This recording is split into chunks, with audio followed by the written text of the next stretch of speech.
جب مولا علی بطور خلیفہ تھے چوتھے نمبر پہ تو انہیں سب سے پہلے فدق واپس لینا چاہیے تھا.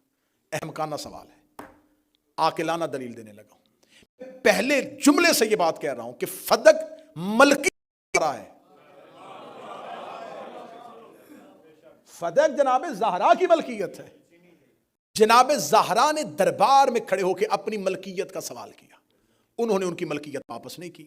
بی بی نے دربار سے پلٹتے ہوئے کہا اب تیرا اور میرا فیصلہ اس کی عدالت میں ہوگا. اب یا تو وہ مالکن اپنی زندگی میں مولا علی کو وصیت کر کے جاتا یا علی میرے بعد فدق واپس لینا.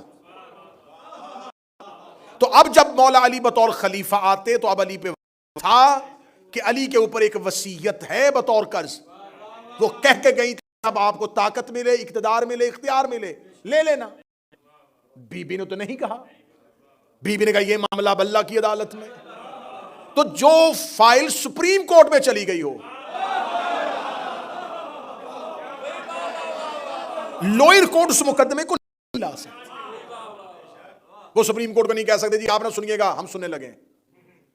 فیصلہ چلا گیا تھا اللہ کی عدالت. ایک دلیل.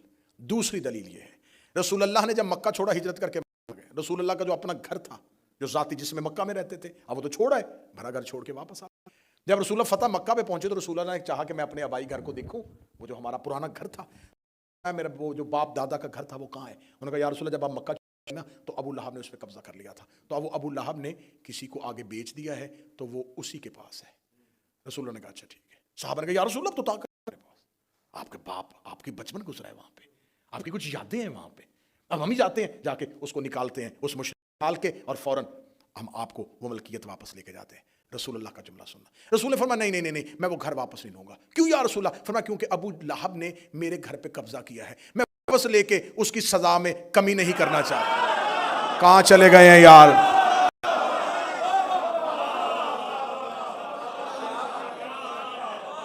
اگر میں واپس لے لوں تو پھر تو حساب برابر ہو گیا, اسے چھینا تھا میں نے واپس لے لیا, تو عذاب میں تو کمی ہو گئی, سزا تو ختم ہو گئی.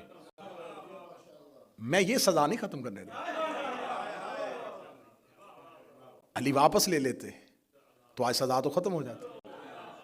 سزا باقی ہے, باقی رہے گی.